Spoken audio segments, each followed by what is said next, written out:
Hello everyone, आप सब कैसे हैं। मैं उम्मीद करता हूं कि बहुत अच्छे होंगे और अपनी पढ़ाई को बहुत अच्छे से कर रहे होंगे। मैं Akash Kumar Bhadana ICT virtual classroom में आपका बहुत बहुत स्वागत करता हूं। मेरे प्यारे बच्चों, जैसे आपको पता है मेरे प्यारे बच्चों, बेसिकली हमारी आपका जो है मेरे प्यारे बच्चों जो है 10वीं क्लास है, यानी कि 10th क्लास देख रहे हैं और हम 10th क्लास में ज्योग्राफी देख रहे हैं। एक लेक्चर मतलब एक चैप्टर हमारा हो चुका है, हम आपका सेकेंड चैप्टर की तरफ आगे बढ़ रहे हैं और सेकेंड चैप्टर में हम लोग आपका देख रहे हैं वन और वन्यजीव संसाधन। क्लियर है। और इसी में हम अब आपका देखेंगे और इन पर हम लोग आपका बात करेंगे। तो सबसे पहले आप लोग खोल लीजिए, क्लास 10th है आपका, ठीक है। वन और वन्यजीव संसाधन के बारे में हम लोग पढ़ेंगे, ध्यान रहे इतना। इस ग्रह पर हम सूक्ष्म जीव और बैक्टीरिया जोक से लेकर, यानी सूक्ष्म जीव होते हैं और बैक्टीरिया होते हैं और जोक से लेकर वट वृक्ष, हाथी, ब्लू व्हेल तक करोड़ों जीवधारी एक दूसरे के साथ रहते हैं। यह पूरी आवासीय स्थल है जिस पर हम रहते हैं और अत्यधिक जैव विविधता से भरा हुआ है। मानव और दूसरे जीवधारी एक जटिल पारिस्थितिक तंत्र का निर्माण करते हैं जिनका हम एकमात्र हिस्सा हैं और अपने अस्तित्व के लिए इसके विभिन्न तत्वों पर ही आपका निर्भर रहते हैं। उदाहरण के लिए वायु, हम जिसमें सांस लेते हैं, जल जिसे हम पीते हैं, मृदा जो अनाज पैदा करते हैं जिसके बिना हम जीवित नहीं रह सकते हैं, पौधे, पशु, सूक्ष्म जीव इनको पुनः सर्जन करते हैं, वन पारिस्थितिकी तंत्र महत्वपूर्ण भूमिका निभाते हैं क्योंकि प्राथमिक उत्पाद के ही एक दूसरे पर इन पर आपके सब निर्भर होते हैं। कैसे हैं? एक दूसरे के साथ वो आपका डिपेंडेबल है। कैसे हैं? एक दूसरे के साथ वो आपका डिपेंडेबल है। क्लियर है।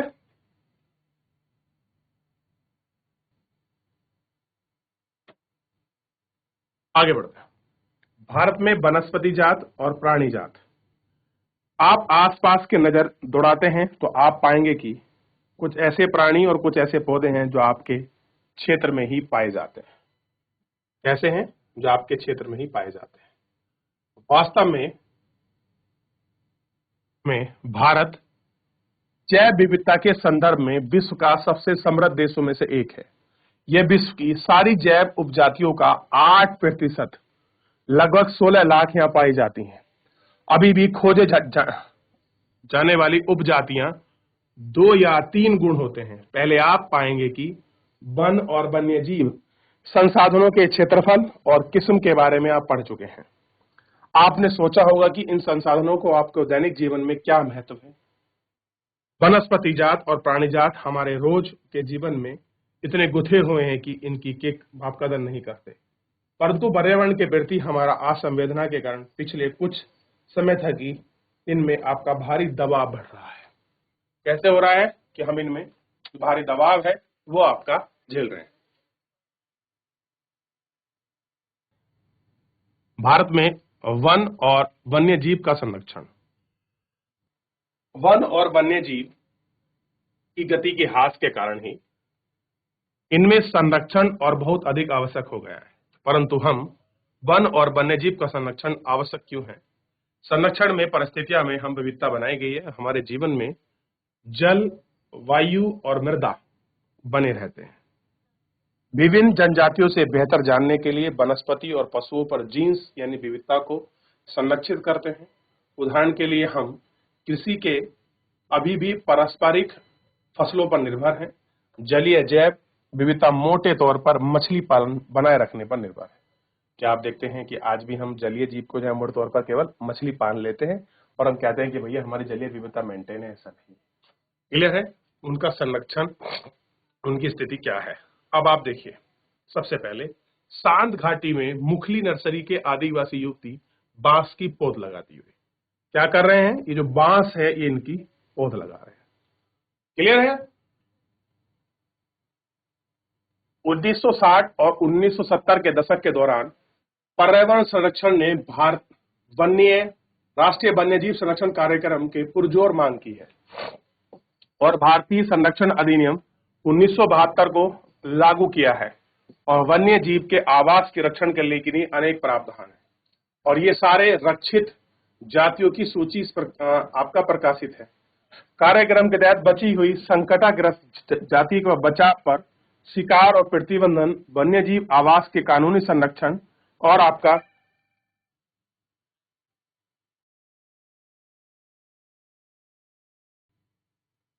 देख लिया। आगे बढ़े। जीवों के लिए व्यापक रोक लगाना आदि आपके प्रबल जोर दिए गए हैं। इसके पश्चात केंद्रीय सरकार ने कई राज्यों को सरकार की राष्ट्रीय पहचान और वन्यजीव पशु विहार को स्थापित किया है, जिनके बारे में आप पहले से ही आपका पढ़ चुके हैं। और केंद्रीय सरकार ने कई परियोजनाओं को भी घोषणा की, जिनका उद्देश्य गंभीर खतरे में पड़ा सब कुछ ऐसा है जो आपका गंभीर खतरे में पड़ा है। क्लियर है? और जिनका उद्देश्य गंभीर खतरे में पड़े कुछ विशेष प्राणी जात की रक्षण प्रदान करना है। कुछ ऐसा है जो आपका विशेष प्राणी रक्षण जात को प्रदान करना है। ठीक, इन प्राणियों में बाघ, एक सींग वाला गैंडा, कश्मीरी हिरण, हुंगुल, 3 प्रकार के मगरमच्छ, स्वच्छ जल में रहने वाले, लवड़ी जल में रहने वाले मगरमच्छ और घड़ियाल, एशियाई शेर और अन्य जो है प्राणी जात आपके शामिल हैं। इसके अतिरिक्त ऐसा है, इसके अतिरिक्त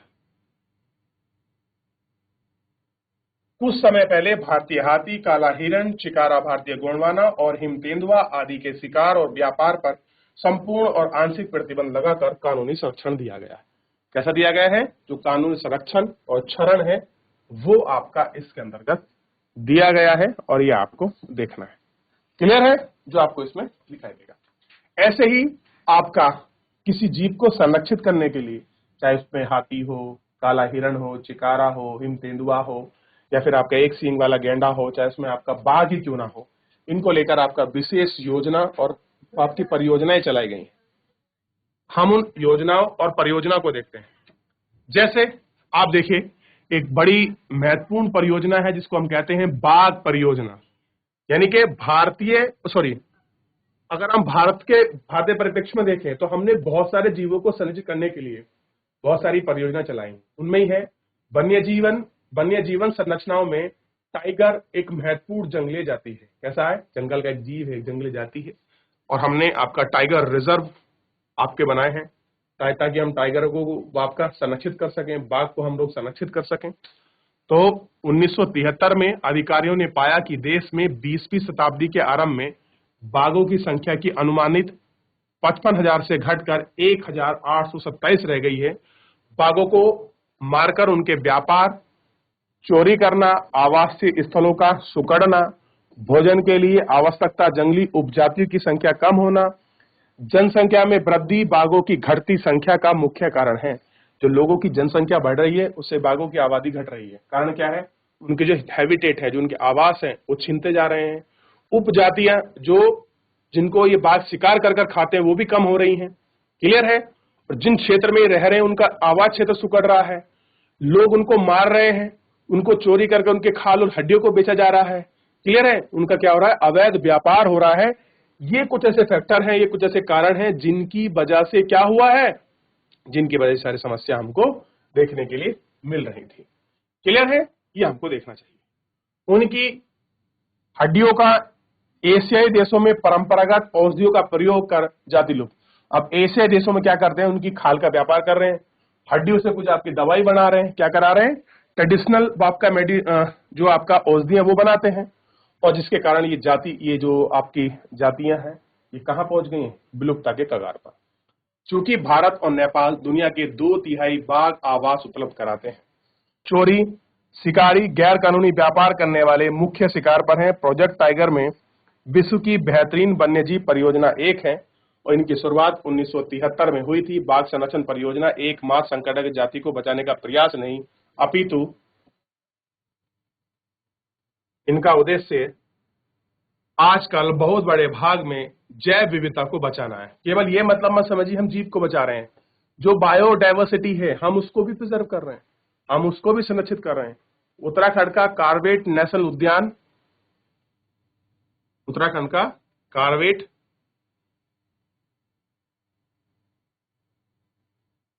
नेशनल उद्यान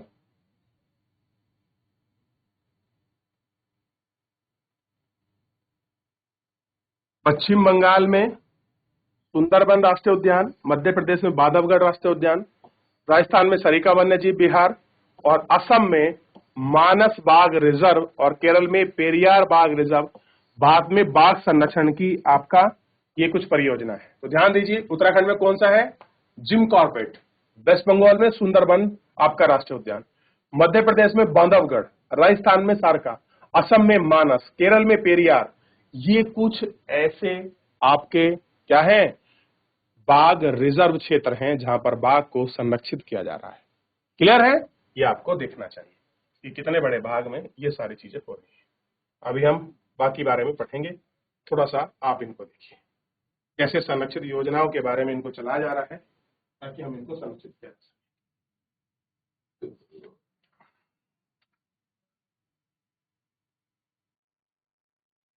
आगे बढ़े तो आपको क्लियर हो गया होगा, इस तरीके से है ये सब कुछ। क्लियर है?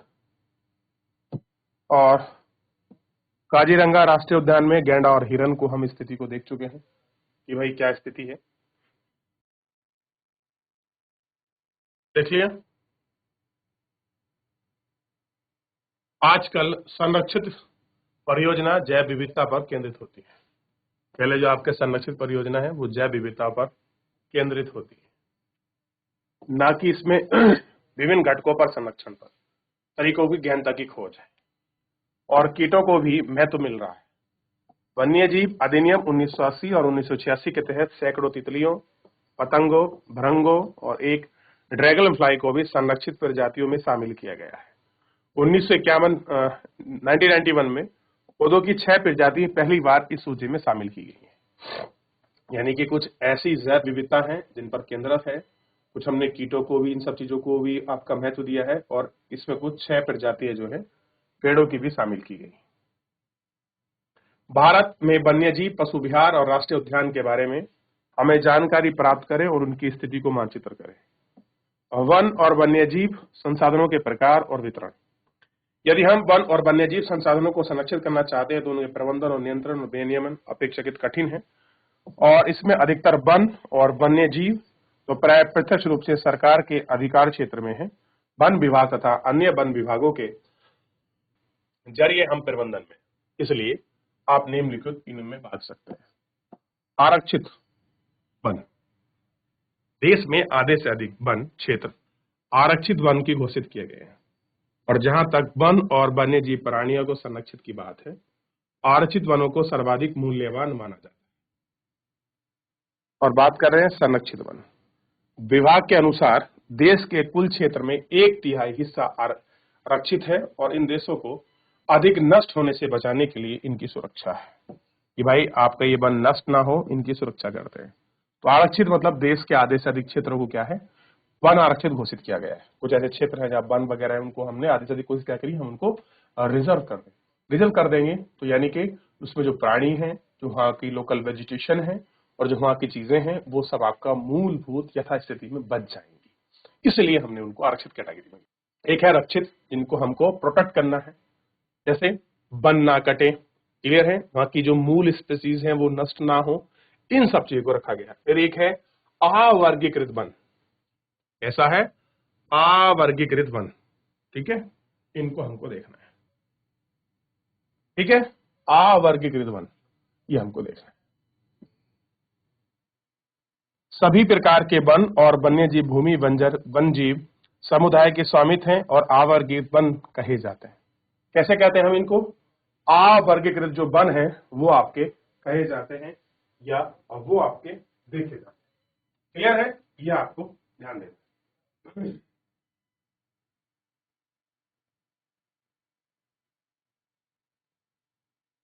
देख लिया? यहां तक ध्यान रहेगा? कोई डाउट, कोई क्वेरी किसी बच्चे का? आगे बढ़ जाए।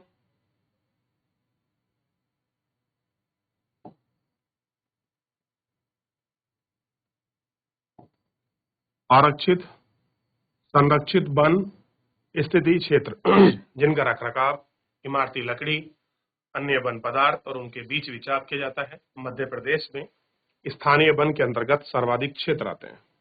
जो प्रदेश के कुल क्षेत्र का लगभग 33% हिस्सा है। यानी कि आरक्षित, यानी कि जिन फोर्स को रिजर्व किया गया, संरक्षित जिनको प्रोटेक्ट दिया गया है, जो भी स्थानीय क्षेत्र के रखरखाव की आपकी इमारती लकड़ी जो महत्वपूर्ण है। ऐसे अगर आप देखोगे तो कुल मिलाकर प्रदेश का जितना भी आपका फॉरेस्ट एरिया है, उस फॉरेस्ट एरिया का 75% आपका कवर हो गया है रिजर्व और आपका प्रोटेक्ट एरिया के अंतर्गत, रिजर्व और प्रोटेक्ट में। इसके अतिरिक्त जम्मू कश्मीर, आंध्र प्रदेश, उत्तराखंड, केरल, तमिलनाडु, वेस्ट बंगाल, महाराष्ट्र, आंध्र प्रदेश, कश्मीर और उत्तराखंड और जम्मू का एक बड़ा अनुपात है, जबकि बिहार, हरियाणा, पंजाब, हिमाचल प्रदेश, उड़ीसा, राजस्थान कुल वन क्षेत्र का एक बड़ा अनुपात है। कैसा है? एक बड़ा अनुपात आपको इसमें दिखाई देता है, ठीक।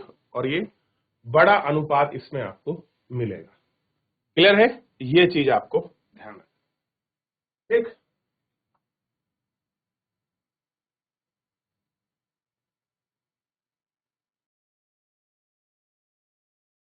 देख लिया?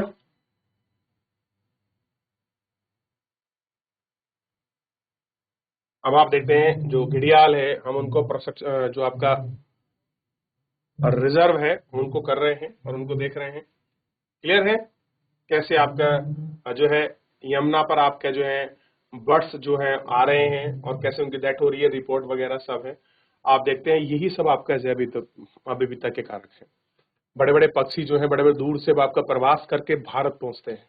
क्लियर है? बहुत जगह जाके वो आपका प्रवास करते हैं। कुछ आपके ऐसे जीव हैं जो आपका प्रजनन के लिए आते हैं। क्लियर है? कोई क्षेत्र, अब जैसे चंबल नदी है, वो घड़ियालों के लिए आपका प्रसिद्ध है। जो घड़ियाल है वहां पर पाए जाते हैं, उनका प्रोडक्शन एरिया, ये सब एरिया हमको आपका देखने के लिए मिलता है। और आरक्षित वन क्षेत्र में इसमें आपका वर्गीकृत है, ये हमको देखना है। और हम राष्ट्रीय समुदाय का आपका प्रबंधन भी है यहाँ पर, और हम इसको देख सकते हैं। क्लियर है? वन संरक्षण की नीतियां हमारे देश में कोई बड़ी बात नहीं है। आमतौर पर इस बात से अनजान नहीं है कि हमारे देश में देश की कुछ मानव प्रजातियों का आवास भी है। भारत के कुछ क्षेत्रों में तो स्थानीय समुदाय सरकारी अधिकारियों के साथ मिलकर अपने आवास और स्थलों के संरक्षण में जुटे हैं, क्योंकि इसी से ये दीर्घ काल में ही उनकी आवश्यकताओं की पूर्ति हो सकती है। और सारिका बांध रिजर्व राजस्थान के गांव के लोगों में वन्यजीव संरक्षण के अधिनियम के तहत वहां के खनन कार्य बंद करने के लिए संघर्ष है। कई क्षेत्र तो स्वयं आपका वन्यजीव आवास की रक्षा कर रहे हैं और सरकार की ओर से हस्तक्षेप भी स्वीकार नहीं कर रहे हैं। राजस्थान के अलावा जिले में 5 गांव के लोगों ने 12,000 एकड़ में वन भूमि को भैरव देव डकाव सेंचुरी घोषित की है, जिससे इस नियम कानून के तहत शिकार वर्जित है और भारी लोगों की घुसपैठ यहाँ वन्य जीव को बचाता है। कैसा है? जो भारी लोगों के जीव हैं, जो वन्य जीव हैं, उनको घुसपैठ को वो आपका बताता है। क्लियर है? ये आपको ध्यान देखिए, देख लिया?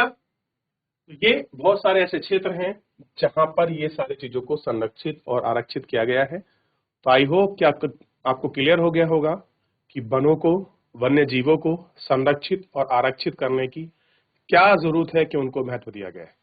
चलिए, तो मेरे प्यारे बच्चे, आप लोग घर जाकर इसको रिवीजन करिए, पढ़िए। फिलहाल आज के लिए इतना ही, मिलेंगे नेक्स्ट लेक्चर में। धन्यवाद।